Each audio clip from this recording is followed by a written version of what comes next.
안녕하세요. 좋은 하우스입니다. 이번에 강력하게 나온 6.17 부동산 정책에 대해서 쉽게 알려드리고자 합니다.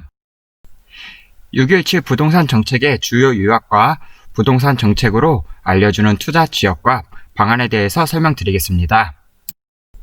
크게 5가지로 나눌 수가 있는데요. 첫째, 규제지역 확대 지정. 둘째, 개발호재지역 토지거래 허가구역으로 지정. 셋째, 주택담보대출 받는 사람은 실거주 요건 강화. 넷째, 재건축 안전진단 투명성 높이고 조합원 분양 요건 강화. 다섯째, 법인 관련 대출 및 세제 정비의 법인 투기 방지입니다.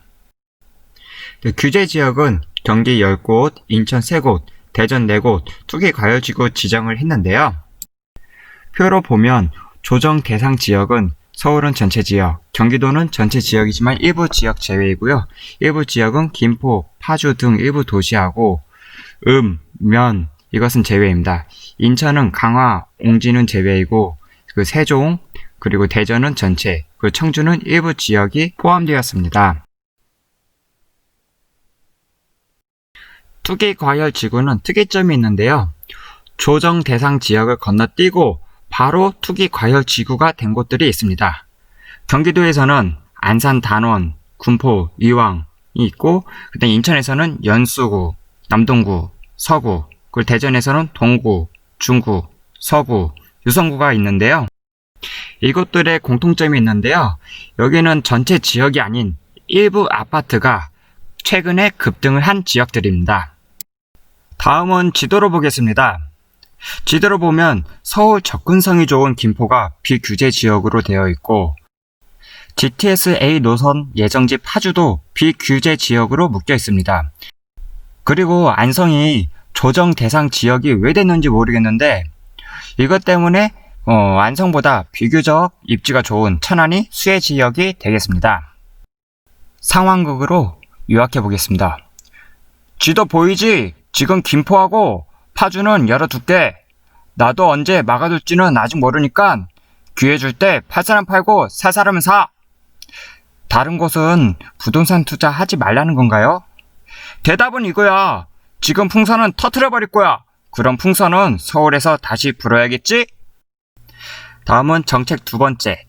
개발 호재 지역 토지거래 허가 구역으로 지정. 삼성역 주변이 그 해당 지역이 되겠습니다. 보시는 표와 같이 이제 삼성역 주변하고 용산 같은 경우는 집중 관리를 하겠다는 것이고 삼성역 주변은 고강도 조사를 하겠다는 겁니다.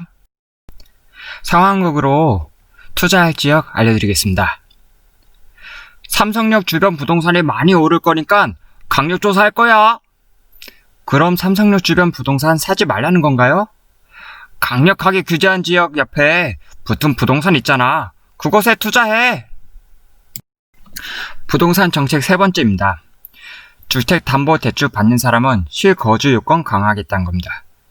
자금 조달 계획, 갭투자 방지 이후에 주택담보대출 등 대출 규제 강화. 규제지역 주택담보대출 받으려면 6개월 내 기존주택 처분입니다. 자금 조달 계획서는 투기 과열지구, 조정 대상 지역, 여기에 포함되는 거는 금액하고 상관없이 무조건 자금 조달 계획서를 제출하라는 겁니다. 이 적용 시기는 2000년 9월부터입니다. 네, 특히 투기 과열 지구는 증빙 자료까지 제출을 해야 되고요. 이거를 통해서 불법 증여, 대출 규정 위반 등 의심거래는 집중 관리 대상으로 선정한다는 거고 실거래 신고 즉시 조사에 착수한답니다. 주택담보대출도 요건을 강화했는데요. 규제 지역 안에 있으면 6개월 안에 무조건 전입을 해야 되고요. 만약 주택이 하나 있다. 그럼 그 주택도 6개월 내에 무조건 처분을 해야 합니다. 갭투자 방지를 위해서 전세자금 대출 보증 이용을 제한을 강화했는데요.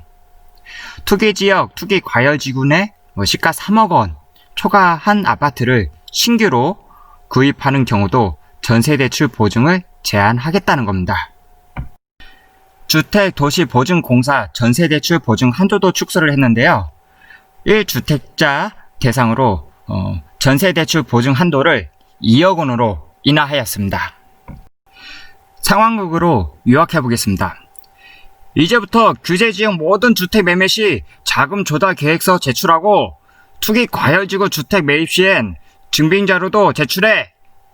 주택담보대출 받으면 6개월 내에 전입해야 하는 거 알지? 투기 과열지구에 3억 넘는 아파트 사면 전세대출 보증 제한할 거야. 정책 네 번째, 재건축 안전진단 투명성 높이고 조합원 분양요건 강화하겠답니다. 투기 과열지구 재건축 2년 이상 거주한 조합원에게만 분양 신청도 허용하겠답니다. 재건축 안전진단을 강화하겠다는 건데요. 1차 안전진단을 현재 시, 군, 구에서 하고 있는데 앞으로는 시, 도에서 담당을 하겠답니다. 네, 그리고 조합원 되는데도 조건이 하나 더 붙었습니다. 이제 거주 조건인데요. 투기 과열 지구의 재건축에서는 조합원 분양 신청 시까지 2년 이상 거주한 경우에 한해서 분양 신청이 허용됩니다. 이것 때문에 주택 임대 사업자 내고 투자했던 사람들은 고민에 빠질 겁니다. 상황극으로 요약해 보겠습니다. 재건축 쉽게 안 해줄 거야. 그리고 실거주 2년 이상 안 하면 입주권도 안 줘. 우린 어떻게 해야 하나요? 실거주 안 하면 재건축 되어도 분양권 안 주니까 그냥 팔던지 조합권 분양 신청 전까지 실거주 2년 이상을 하든지 선택해. 네, 그리고 정책 다섯 번째로 법인 관련인데요. 법인 관련 대출 및 세제 정비에 법인 투기 방지하고 법인이 주택 매입 시 종합부동산세 기본세 6억 원 적용하지 않고 최고 세율 적용하겠답니다. 법인이 임대주택 등록 시 해당 임대주택은 종합부동산세 합산과세를 하고 법인이 취득한 주택 양도 시 추가과세 20%를 하겠답니다. 정책 다섯 번째, 법인을 활용한 투기를 막겠답니다. 현재 규제지역은 주택담보대출 LTV 20에서 50%, 비규제지역은 LTV 규제가 없었는데요. 이제 앞으로 모든 지역에 대해서는 주택담보대출은 금지하겠다는 겁니다. 다음은 법인이 보유한 주택에 대한 종부세율 인상입니다. 현재는 개인 법인에 대한 구분 없이 납세 대상자별로 주택 공시가격을 합산하여 종부세 과세를 하였는데 앞으로는 법인이 보유한 주택에 대해 개인이 대한 일반 세율보다 높은 세율을 적용한답니다. 법인이 보유한 주택에 대한 종부세 과세 표준 산정 시 기본공제를 폐지하겠다는 건데요. 기존에는 법인 같은 경우는 기본공제 6억 원이 들어갔었습니다. 이제 앞으로는 이거를 이제 폐지하겠다는 내용이고요. 네, 이번은 법인이 신규 취득하는 임대주택에 대해 종부세 합산 과세를 하겠다고 합니다. 현재는 조정 대상 지역 내 주택을 취득한 후에 임대주택에 대한 정부 합산 배제를 특례를 받았었는데요. 그래서 그 종부세 내지를 않았었는데 앞으로 이제 신규로 임대 등록하는 주택에 대해서는 종부세 과세를 합산하겠다는 내용입니다. 네, 다음으로 법인이 보유한 주택 양도시에도 추가 세율 인상을 하겠다는 건데요. 현재는 주택을 양도했을 때 양도차액의 10%를 추가로 과세를 했었는데 앞으로는 추가 세율이 20%로 인상하겠다는 겁니다. 기존에 8년 장기 임대주택을 등록을 하면은 양도했을 때 추가 과세를 하지 않았는데 이제 신규로 새롭게 임대주택을 등록하는 주택에 대해서는 그런 거 비과세 상관없이 무조건 추가 세율을 매기겠다는 겁니다. 기존에 8년 장기 임대 등록 주택을 한 법인은 추가 과세 없으니까 그거는 걱정 안 하셔도 됩니다. 네, 이번 것은 부동산 매매업 같은 경우는 체계적으로 더 관리를 하겠다는 겁니다. 네, 법인이 거래한 일부 지역에 대해서는 특별 조사를 하겠다는 건데 이거는 좀 지나가도록 하겠습니다. 네, 이번 건도 상황극으로 요약해 보겠습니다. 이제 법인은 주택 투자하지 마. 그럼 법인은 어떻게 하라는 건가요?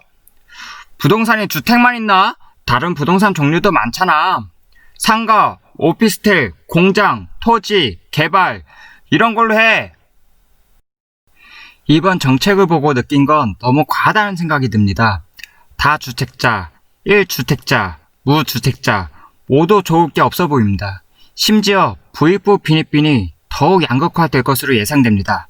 시장의 흐름에 간섭이 가하면 부작용이 발생됩니다. 이만 마치도록 하겠습니다. 감사합니다.